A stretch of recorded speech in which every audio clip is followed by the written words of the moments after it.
Hello everyone, welcome back to Ajith movie motives YouTube channel. నేను ఈ వీడియోలో రీసెంట్గా తమిళ్లో రిలీజ్ అయిన డిఫరెంట్ హర్రర్ థ్రిల్లర్ హోలోకాస్ట్ అనే మూవీని ఎక్స్ప్లెయిన్ చేయబోతున్నాను. ఈ మూవీలో హీరో తన భార్య చెల్లికి దెయ్యం పడితే ఏం చేశాడు, భార్య చెల్లిని సొంత చెల్లిలాగా ట్రీట్ చేయడానికి కారణాలు ఏంటి, అసలు ఎవరు ఇందులో ఉన్న దెయ్యం, ఇదంతా తెలుసుకోవాలంటే మూవీ చూడాల్సిందే. ఇంకా ఏ మాత్రం లేట్ చేయకుండా నేనైతే మూవీలోకి వెళ్ళిపోతాను. చిన్న లైక్ అండ్ స్మైల్ తో వీడియోని స్టార్ట్ చేసేయండి. Thank you. Movie open Jessie Jenny అనే ఒక ఇద్దరు అక్క చెల్లెళ్ళు. అయితే జెన్నీ అబ్నార్మల్ గా బిహేవ్ చేస్తోంది కొన్ని రోజుల నుంచి. జెన్నీ కండిషన్ చూసి జెన్నీకి దెయ్యం పట్టిందా అని తెలుసుకోవడం కోసం చర్చ్ లో ఉన్న సిస్టర్ ని ఇంటికి పిలిపిస్తారు తన కండిషన్ చూడాలని.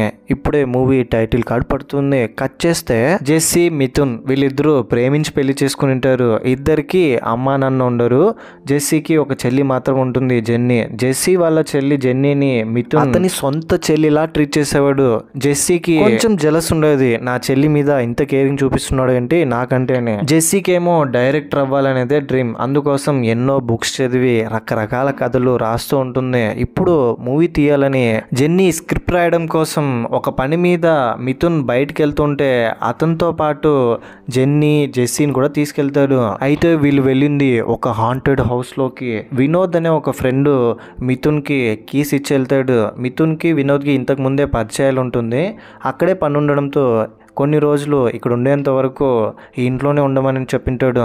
అందరూ వచ్చి ఇంటిని చూస్తారు. జెస్సీకి జెన్నీకి ఇల్లు చాలా నచ్చేస్తుంది. కానీ ఇంట్లో ఉన్న వస్తువులన్నీ కొంచెం పాతకాలపు వస్తువుల్లా ఉంటుంది. ఆ రోజు రాత్రి మిథున్ ఫ్రెండ్ వినోద్ అక్కడికి వచ్చి సిట్టింగ్ వేసి ఆ ఇంటి కథ గురించి చెప్తాడు. జెన్నీ ఒక మూవీ తీయాలనుకుంటుంది, నీకేమైనా ఈ స్టోరీ ఉపయోగపడుతుందేమో చూడమ్మా, అది ఒక హర్రర్ స్టోరీ అని. 1947లో ఎడ్వర్డ్ అనే ఒక రాజుకి విలియన్స్ అనే ఒక కొడుకున్నాడు. ఇతనికి పాతకాలపు వస్తువులన్నీ బయటికి తీయడం అంటే హాబీ అండ్ ఎక్కువ పిచ్చి కూడా. ఇండియాకి స్వతంత్రం వచ్చిన తర్వాత వీళ్ళందరూ ఇండియాలో నుంచి వెళ్లాల్సి వచ్చింది. ఆ టైంలో ఎడ్వర్డ్ విలియమ్స్ వీళ్ళిద్దరూ కలిసి ఒక ప్లేస్కి వెళ్తారు. అక్కడికి వెళ్ళిన తర్వాత ఎప్పట్లాగే పాతకాలపు వస్తువులన్నీ విలియమ్స్ వెతుకుతూ ఉంటే బ్లాక్ మ్యాజిక్ సంబంధించినటువంటి ఒక విషయం తెలుస్తుంది అతనికి. ఒక బాక్స్ గురించి తెలుస్తుంది. ఆ బాక్స్ ని వెతుక్కుంటూ వెళ్తే అతనికి ఆ బాక్స్ దొరికింది. పాపం విలియమ్స్ తెలీదు ఆ బాక్స్ వల్ల అతను చనిపోతాడని. కొద్ది రోజులకి అతనే సూసైడ్ చేసుకొని చనిపోతాడు. అప్పటి నుంచి విలియమ్స్ ఆత్మ ఆ బాక్స్ ఇక్కడే ఈ ఇంట్లోనే ఉంటుందని ఈ ఊర్లో ఉన్న వాళ్ళు మాట్లాడుకుంటూ ఉంటారు. ఇది జస్ట్ మిత్తే లేదా నిజమో నాకు కూడా క్లారిటీ లేదు అని చెప్తాడు. ఎడ్వర్డ్ అండ్ విలియమ్స్ స్వాతంత్రం వచ్చిన తర్వాత ఇక్కడికే ఈ ఇంట్లోకే వచ్చారు అని చెప్తాడు. ఈ కథ విన్న తర్వాత జెన్నీకి ఈ కథ చాలా బాగా నచ్చేస్తుంది.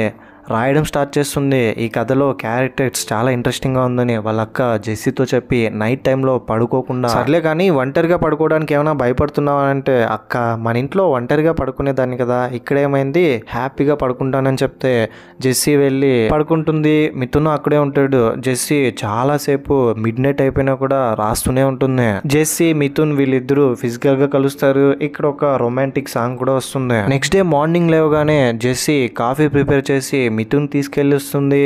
మిథున్ జెన్నీ లేచిందా లేదా అని తెలుసుకొని జెన్నీని నిద్రలో నుంచి లేపి ఫ్రెష్ అప్ అవ్వమని అందరూ టిఫిన్ చేసి కూర్చొని ఉంటే జెన్నీ ఆ బాక్స్ గురించి నాకు తెలుసుకోవాలని ఉంది, నేను పైన ఆ బాక్స్ లాంటిదే ఒక బాక్స్ చూశాను, ఆ బాక్స్ రూమ్ లో ఉంది, కీ కూడా నా దగ్గరే ఉంది, పదా వెళ్ళి చూద్దామని ఆ బాక్స్ ని తీసుకొచ్చి ఇంటి లోపల పెట్టుకుంటుంది జెన్నీ రూమ్ లో. అర్ధరాత్రి అయిపోయింది ఆల్మోస్ట్. ఇంకా జెన్నీ పడుకునే టైంలో పడుకుంటే దుప్పటి కప్పుకొని దుప్పటిని ఎవరో లాగుతూ ఉన్నారు. ఏంట్రా ఇది అని పైకి లేచి చూస్తే డోర్ ఎవరో కొడుతున్నారు గట్టి గట్టిగా విచిత్రమైన శబ్దాలు చేస్తూ. ఇలాంటి శబ్దాలతో జెన్నీ భయపడుతూ డోర్ దగ్గర వెళ్ళి చూస్తే అక్కడ ఎవరు ఉండరు. తెల్లటి రూపంలో ఆపోజిట్ గా వేలాడుతూ జెన్నీకి ఒక విచిత్రమైన ఆత్మ కనిపిస్తుంది. నోట్ లోపల నల్లటి పొగ రూపంలో ఒక ద్రవాన్ని వదులుతుంది. నెక్స్ట్ డే మార్నింగ్ లేచి చూస్తే జెన్నీ చేతులు మొత్తం బ్లాక్ గా మారిపోయి ఉంటుంది మార్క్స్ తో. జెస్సీతో మిథున్ రొమాంటిక్ గా ఉండి జెన్నీ ఎక్కడా అంటే జెన్నీ బయట ఒంటరిగా కూర్చొని ఉంది. ఏమైందో వెళ్ళి చూడంటే జెన్నీ దగ్గరికి వెళ్ళి, మిథున్ ఏంటి జెన్నీ ఇక్కడ ఒంటరిగా ఉన్నావంటే ఏం మాట్లాడదు, సైలెంట్గా గుడ్లప్పకి చూస్తుంది. ఏంటి జెన్నీ అలా చూస్తున్నావు, అయినా ఏమైంది నీకు, మేము బయటకు వెళ్తున్నాం మాతో పాటు వస్తావా లేదా అంటే నాకు టైర్డ్గా ఉంది నేను లోపలికి వెళ్తానని జెన్నీ కోపంగా లోపలికి వెళ్ళిపోతుంది. ఆ రోజు రాత్రి నైట్ టైంలో ఈసారి జెస్సీకి విచిత్రమైన సౌండ్స్తో పాటు ఆకారాలు కనిపిస్తాయి. భయపడుతూ ఉంటే వీళ్ళే ధైర్యం చెప్తారు జెన్నీ అండ్ మిథున్. ఆ తర్వాత వినోద్ అక్కడికి వచ్చి జెన్నీ రూమ్లో ఆ బాక్స్ ఉండడం చూసి మేబీ విలియమ్స్ చెప్పిన బాక్స్ ఇదే అయిండొచ్చు, కాదు అయ్యే ఛాన్సెస్ కూడా ఉండొచ్చు కదా, దేనికైనా మంచిది, చాలా డేంజర్, తీసుకెళ్ళి ఎక్కడ తీసుకొచ్చావో అక్కడే పెట్టే అని చెప్పి అక్కడి నుంచి వెళ్తాడు. కానీ జెన్నీ ఆ బాక్స్ని తీసుకెళ్లాలన్నా కూడా జెన్నీ లోపల ఆల్రెడీ ఆ బాక్స్లో ఉన్న దెయ్యం ఆవహించుంటుంది కాబట్టి తీసుకెళ్ళనివ్వదు. ఆ రోజు రాత్రి మళ్ళీ జెస్సీ పడుకుని ఉంటే ఎవరో ఏడుస్తున్న శబ్దం విచిత్రంగా సౌండ్స్ రావడంతో జెస్సీ వెళ్ళి చూస్తే జెన్నీ రూమ్లో కూర్చొని ఏదేదో మాట్లాడుతూ ఉంటుంది పిచ్చి పిచ్చిగా. ఏంటి జెన్నీ ఏమైంది నీకు, ఏం మాట్లాడుతున్నావు అంటే సడన్గా తిరిగి జెన్నీని తలకిందులుగా చేసి ఆ దయ్యం జెస్సీని భయపెడుతుంది. జెన్నీ సిచ్యువేషన్ తనకు అర్థమయ్యి కొద్ది రోజులుగా దేని మీద నేను ఫోకస్ చేయలేకపోతున్నాను, ఇక్కడికి వచ్చినప్పటి నుంచి నాకు ఏదేదో అవుతుంది, పిచ్చి పట్టినట్టుంది అని అంటే మిథున్ అండ్ జెస్సీ వీళ్ళిద్దరికీ అర్థమైంది ఏంటంటే ఖచ్చితంగా లోపలున్న ఆత్మ జెన్నీని ఆవహించిందని. అయితే రోజుకి జెన్నీ అబ్నార్మల్గా బిహేవ్ చేస్తుంది. నైట్ టైం అయితే చాలు ఇంటి చుట్టూ తిరగడాలు, విచిత్రంగా అరవడాలు, రోజుకి ఆ దెయ్యం వల్ల జెన్నీ చాలా డిస్టర్బ్ అవుతుంది. జెస్సీ మిథున్ చూడలేకపోతారు. ఎలాగైనా జెన్నీ లోపలున్న దెయ్యాన్ని బయటికి తీసుకొచ్చి అంతం చేయాలని వినోద్కి చెప్తే వినోద్ నాకు తెలిసిన ఒక అతను ఉన్నాడు, ఇలాంటి వాటికి అతనే కరెక్ట్ అని రాబర్ట్ దగ్గర తీసుకెళ్తాడు. చర్చ్ సిస్టర్ కూడా అక్కడే ఉంటుంది. జెన్నీకి ఏమవుతుందేమో అని జెస్సీ చాలా ఏడుస్తుంది. మిథునే దగ్గరుండి ధైర్యం చెప్పి తనకేం కాదు నేనున్నాను నేను చూసుకుంటానని అతని దగ్గర తీసుకెళ్ళడానికి ప్లాన్ చేస్తారు బట్టలు తీసుకుని.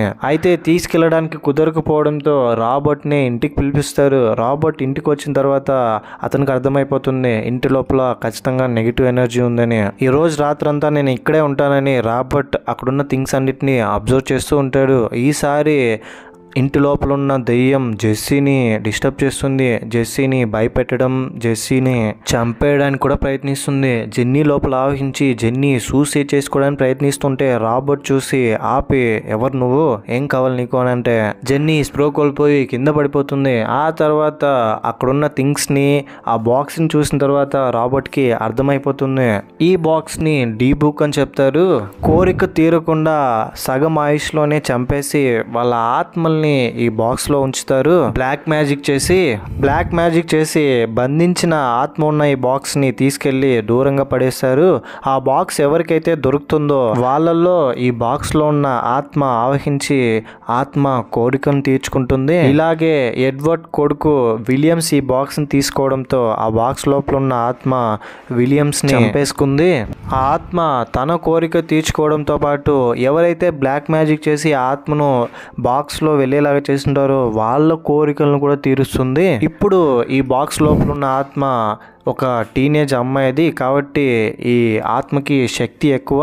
ఈ ఆత్మను అంతం చేయాలంటే మనం ఎక్సోసిజం చేయాలి ఇప్పుడు. అండ్ ఇంకో విషయం ఏంటంటే బాక్స్ లో నుంచి వచ్చిన ఆత్మ కేవలం 6 రోజులు మాత్రమే ఇంకొక శరీరంలో ఉండగలదు, లేదంటే ఆత్మ అంతమైపోతుంది అని చెప్తాడు. ఈ రోజే 6వ రోజు. ఈ ఒక్క రోజు కనుక గడిచిపోతే ఆత్మని మనం కంట్రోల్ చేయగలిగితే చాలని ఆ బాక్స్ లోపలికి కొన్ని పూజలు చేసి మళ్ళీ ఆ బాక్స్ లోకి ఆత్మ వచ్చేలా చేసి రాబర్ట్ ఆ బాక్స్ ని తీసుకెళ్లిపోతాడు. వెళ్తూ పక్కనున్న ఆమెతో మళ్ళీ ఆ ఆత్మ జెన్నీని వెతుక్కుంటూ వచ్చే ఛాన్సెస్ కూడా ఉన్నాయి అని అంటాడు.